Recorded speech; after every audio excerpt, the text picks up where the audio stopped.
Bonjour à toutes et à tous et bienvenue sur votre chaîne d'information régionale, c'est Grand Lille TV, Grand Littoral TV. Merci d'être avec nous en ce lundi 24 septembre. Voici tout d'abord vos prévisions météo, le retour du soleil dans la région.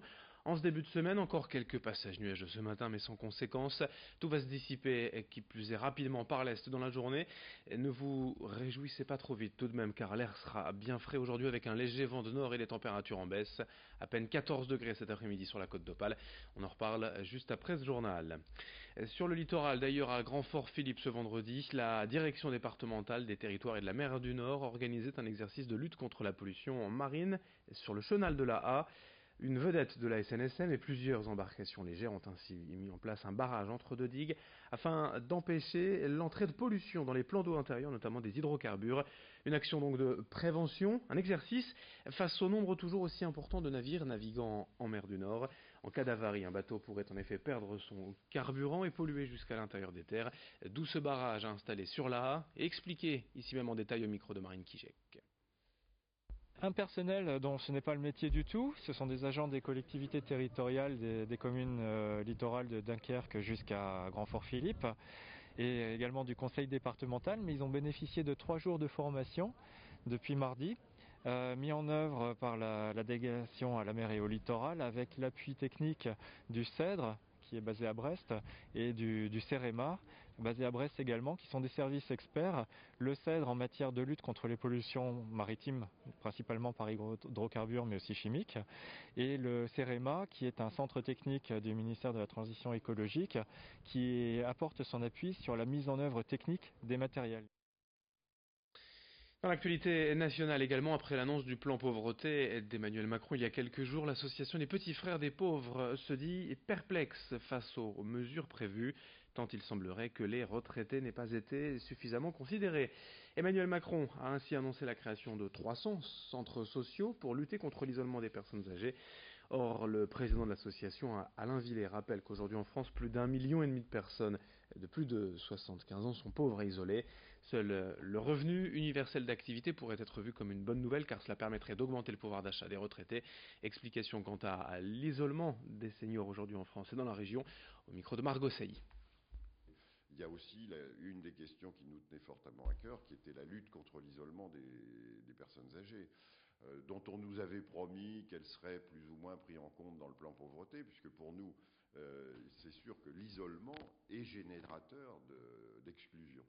Et donc, de fait, lutter contre ces personnes isolées, là pour le coup, c'est 1,5 million de personnes âgées de plus de 75 ans qui se retrouvent dans cette situation d'isolement et qui sont susceptibles de basculer dans la précarité au-delà donc de la question stricte des ressources. Et on s'aperçoit que là aussi, ces personnes n'ont pas été prises en compte puisque la seule mesure, c'est la mesure numéro 17 pour être précis du plan, qui dit qu'effectivement on veillera à lutter contre l'isolement, mais la mesure qui est avancée, c'est on va créer 300 centres sociaux. Nous nous évertuerons pendant toutes ces périodes de négociation à la fois de ce revenu universel d'activité et de la mise en place du plan, à ce que ces personnes ne restent pas les invisibles, qu'ils sont malheureusement aujourd'hui de façon évidente. Dans cette édition également sur Grand Littoral TV, le grand angle de la rédaction à Zuidcote, où le seul distributeur de billets de banque est fermé depuis plusieurs mois, ce qui gêne donc évidemment les habitants, notamment les personnes âgées, mais aussi les touristes de passage. De nombreux néerlandais ou anglais cet été ont été très surpris de ne pas pouvoir trouver d'espèces. La maire de la commune, elle tente depuis quelques mois de trouver une alternative, notamment auprès de l'agence bancaire de la commune, mais depuis janvier dernier, pas de changement. Il faut faire plus de 3 km pour trouver du liquide. Reportage à Zuidcote, signé Marine Kijek. Sans avoir prévu de liquidité, difficile de payer en espèces à Zuidcote. Le distributeur de billets, le seul de la ville, a été fermé depuis le mois de janvier dernier par le Crédit Agricole.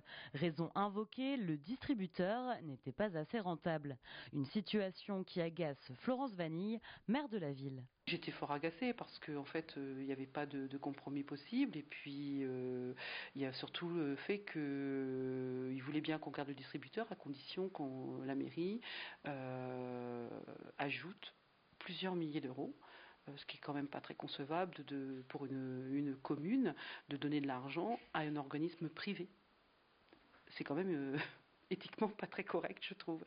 Donc, pour cette raison, on n'a pas voulu donner cet argent et ils ont enlevé le distributeur. Le distributeur le plus proche se situe à Brédune, à 3 km de Zuidcote. Les commerces proposent le paiement sans contact et les habitants s'adaptent et prennent leur voiture. Mais pour les personnes âgées ayant leurs habitudes ou celles non véhiculées, c'est un problème. Et cet été au camping, les touristes anglais ou néerlandais habitués aux espèces et nombreux en cette période ont été décontenancés.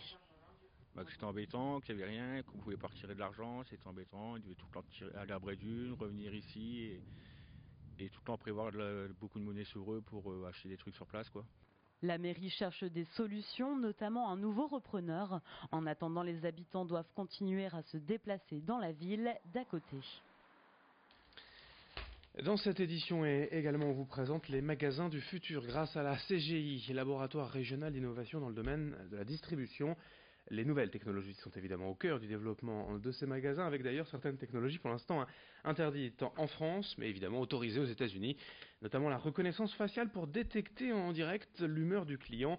La réalité virtuelle est également de la partie pour faire des magasins un canal d'avenir, car pour les marques, il n'est pas question de tout miser sur le web. Les commerces de quartier ont encore de l'avenir selon Jean-Baptiste Bricard de la CGI, interrogé par Lucille Berthe-Constant. Le principe, c'est d'avoir une personnalisation du parcours tout au long de l'expérience. On ne veut pas perdre de temps, on ne veut pas qu'on nous propose des contenus qui ne nous intéressent pas, des produits qui ne nous intéressent pas.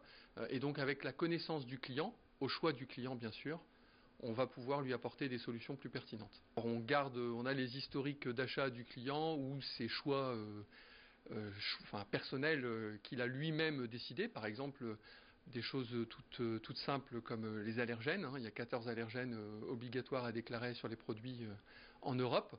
Si vous êtes allergique aux œufs, vous pouvez l'indiquer dans l'application et ainsi filtrer dans le magasin tous les produits qui contiennent des œufs.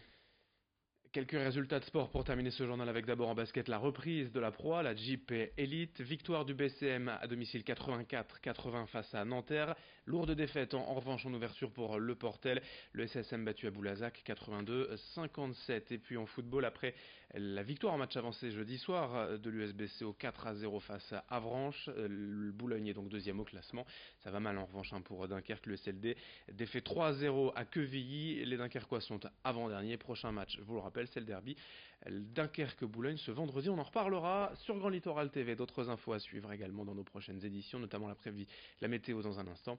Merci de votre fidélité.